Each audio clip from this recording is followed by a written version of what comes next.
Hello and welcome to a special bonus episode of YXC Underground. My name is Eric Anderson. I host, produce, and edit this local independent podcast, and I am so excited to share my conversation with just an incredible leader here in our community. I first met Tammy Forrester 4 years ago when we did an episode focusing on the work being done at the Ronald McDonald House in Saskatoon. Tammy is the CEO of Ronald McDonald House Charities in Saskatchewan and leads a wonderful team that provides a safe, secure, and welcoming environment for families whose children are undergoing medical challenges.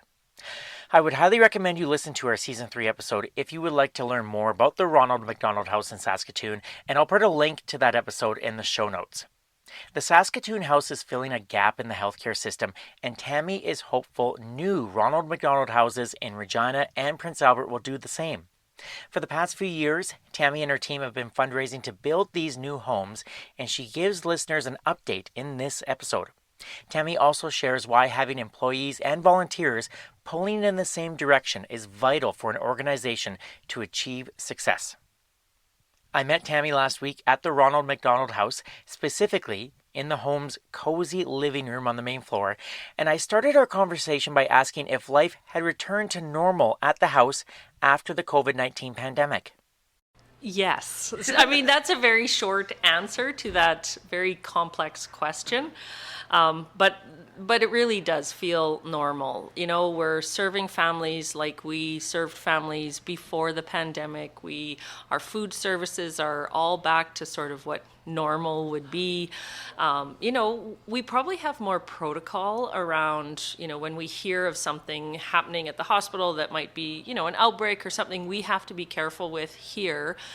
We probably have more protocol and understanding as to what we should be doing with families that might be contagious or infectious or whatever. So I think protocol-wise, things maybe changed a little bit, but program service, the feel, the atmosphere of the house, I would say, we're pretty much back to normal. That's great. That's wonderful to hear. And then the wonderful feel that is here at the Ronald McDonald House in Saskatoon, you want to spread that to other places. Spread the joy. Tell me about spreading the joy. Yeah, this has been a bit of a longer journey for RMHC Saskatchewan. I actually have a file folder in my desk that dates back to 1995 when the then executive director Sandy Day worked with the board chair Doug Osborne to speak with the Regina Qu'Appelle Health Region on building a house in Regina. So that was 1995 that those conversations and letters started going back and forth. So, fast forward to 2025, and here we are. The board really, once the expanded house in Saskatoon became reality, and we have the family room space in the Victoria Hospital in Prince Albert up and running, the board really, the mandate was, let's look and see what else we should be doing in support of Saskatchewan families, and doing some medical assessments and medical needs, sort of review. We saw that we were only serving, with our 34-room house, we were only serving 20 to 30% of the need that's out there. So the board decided back in 2018 that it was time to double our footprint. So to double our footprint, we would then be serving over 50% of the need of the families that are in Saskatchewan that have to travel for the health care of their child or children. So we embarked on a campaign, a provincial-wide campaign, to raise money to build 2 new houses. One in Regina to satisfy that 1995 file folder that was in my desk, and one in Prince Albert. So we're building a 20-room house in Regina and a 12-room house in Prince Albert. Mm-hmm. So when the board makes that decision that we're going to do this, what are the next steps? It's one thing for the board to say, let's do it. How do you do it, Tammy? Well, first you take a really big, deep breath. And you know what? I actually remember one of my colleagues when we sort of landed that strategic plan, which most of my colleagues and directors and leadership were in on that conversation and sort of that review of the strategic plan and where we were going. They were in on those conversations, but once it sort of landed and we wrote it and it said double our footprint, I remember Kim Gilbert saying, "Do you think they mean physically or literally?" And I said, well, maybe it's doubling our footprint when it comes to programming, because, you could sort of envision doing more programming in the Saskatoon House and in the family room in Prince Albert. You could kind of envision doing that, and maybe that could double our impact. But in the end, really, it was about physically doubling our footprint, which then turned into, excitement and the possibilities of what we could do in these other centers and how that would actually manifest in more support to Saskatchewan families. And then it just becomes truly inspiring. Yeah. Do you, this might seem like a silly question, but when you're thinking about that, like, do you and your team, like, do you give yourselves permission to kind of dream big at that stage? Yeah, I think you do. I think you get to, it's almost like you get this new lease to sort of think about how this could happen in this amazing province, and then you do dream big, and we belong to a global organization, so we have really great access to lots of programs around the world, what's working in France and Germany and Spain and Australia, and how we could, and across Canada, all of the houses there that are being built across Canada, how could we sort of take what we are learning in the system and know and implement some of those wonderful opportunities here in this province for Saskatchewan families. So you do dream big, and then and then you put the numbers to that, and then you have to stop dreaming quite so big. But I mean, that's a bit of the reality, once you start imagining what these houses could look like. And we had lots of stakeholder interviews to decide sort of what we wanted to do in Regina that would really speak to the families in southern Saskatchewan, and what we should be building in Prince Albert that's going to speak to our northern Saskatchewan families. So how do you run a Ronald McDonald House Charities Saskatchewan program that is similar and feels the same? So when you walk into the Saskatoon House, but then your child gets transferred to Regina, how do you walk into the Regina house and still feel like you're in a Saskatchewan house while being in southern Saskatchewan with all the differences? So yeah, it's fun to sort of take what you're learning from the system, but you also know about your communities in this province, and kind of build houses that might be suitable for those families. That's so interesting. And you touched on it a little bit, but how much communication then do you have to do in Regina and in Prince Albert, and maybe even like surrounding communities, to get a sense for like what their needs are? Because would it be fair to say it's a bit different than needs in Saskatoon? Yeah, I would say so. Some of the things that came out in our stakeholder engagement interviews and sort of the process of designing these two houses, we have two campaign cabinets in one in the north and one in the south. They are volunteers. They are helping us fundraise. They are outreaching to their communities to sort of engage them in supporting the build of these two houses. So we brought all of those volunteers in to have sort of stakeholder engagements to tell us a little bit about what it's like to serve people in Prince Albert and to serve people in Regina and southern Saskatchewan. What are they looking for? And then we met with our medical providers. So in the south, we met with Wascana Rehab team and got a sense of what some of those healthcare providers needed for their families and their kiddos that they're serving. How could we incorporate some of the needs into our Regina house? So that house might look a little bit different from accessibility and mobility aids and what we might have access to for those families. PA, we heard lots, and we see it lots here in the Saskatoon House, that family units are big, and there's lots of siblings that come with the family, and there might be grandmas and kookums and aunties, and so we have to create a space that family unit feels like their home. So the guest rooms in Prince Albert are actually going to be a bit bigger than the guest rooms here in Saskatoon, because we have seen families families that travel from the north, and families are traveling a great distance. So, they might be with us for weeks on end because they've traveled for 8 hours to get access to healthcare. So we have to accommodate those family units in the house that we are building for the families in the north.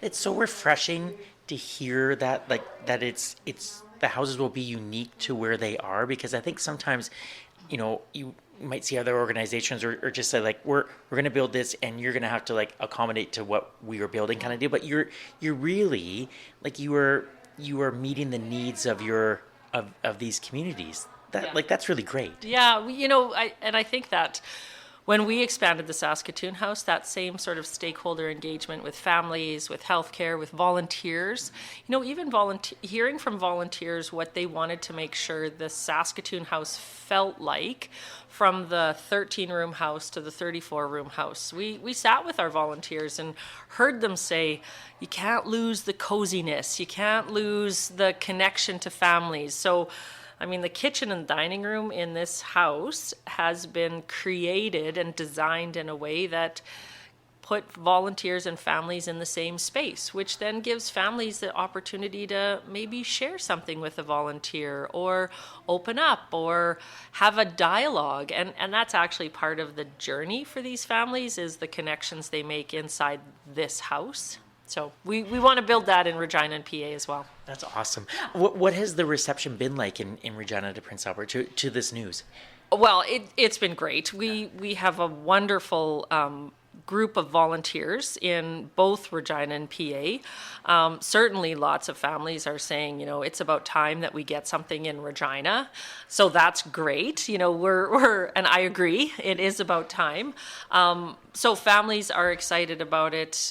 Certainly some of the healthcare partners that we have down in Regina area are thrilled. Wascana, the team there has been pretty vocal about being very supportive and we have a great connection with the Regina Hospital Foundation. So just providing some of that support to those hospital partners, I think, is just going to sort of fill the gap a little bit. That's great.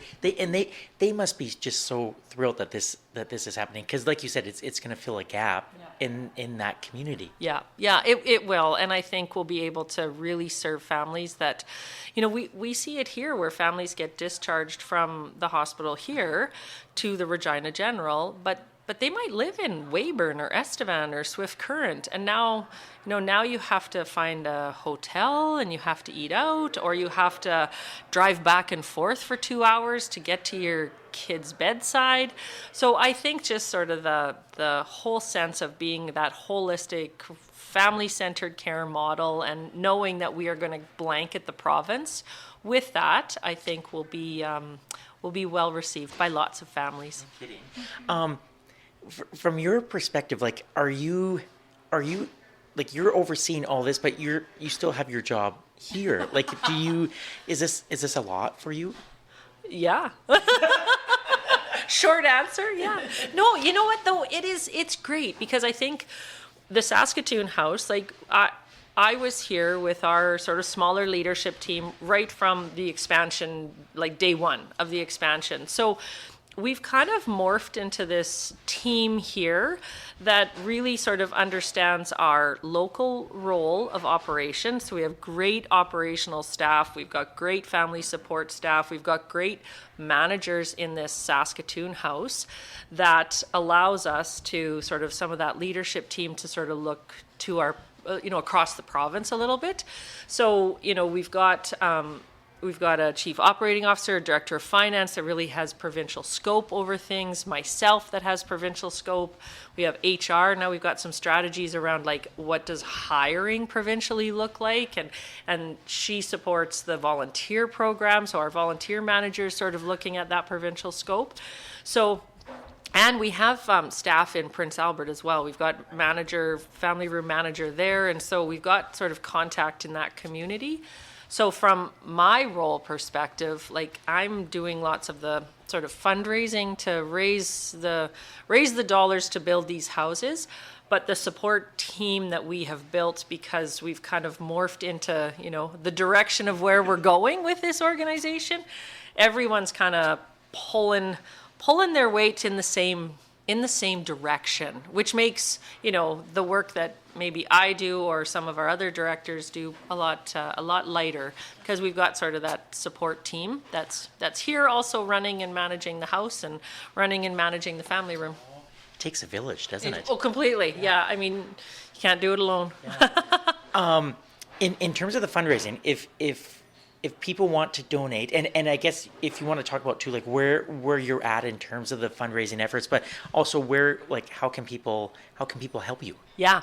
So we are getting very close in Regina to go shovels in the ground. So we're very excited to turn some sod here pretty soon, which might allude to a few things that might happen in the next month or so. So we're excited about that. Doesn't mean we're all the way there. We get approval to start building once we have 80% of our funds confirmed. So once we've kind of got that in a community, then we can actually start to build. So that's kind of where we're at. So we're still fundraising, certainly fundraising in the south of the province. The north, there's a lot of projects going on in Prince Albert. I was just at the mayor's luncheon yesterday in Prince Albert, and the laundry list of projects that are going on in that city is amazing. It is just a vibrant city, but it also makes it a little bit challenging to be in that city also raising money when the hospital's looking for support and contributions, and the population is a little less than the population numbers in Regina. So we have to look outside to other communities. We have to look to the communities that are actually going to be using the house, the Meadow Lake and the LaRange and Nipawin and Melfort, and be able to sort of outreach beyond the PA center city communities. Same in Regina. So we're a little bit behind in Prince Albert, but certainly we're moving forward in both centers. And like you said, you've got these areas, or now like in Prince Albert and Regina, like you'll be able to blanket the province, but it also, like you said, you can tap into other communities. Yeah. It's not just strictly Prince Albert, but like you said, the Melforts, and wow, that's a lot of planning. A lot of planning, a lot of kilometers on that little car of ours. So we're very grateful that we have a vehicle to drive and we can get around.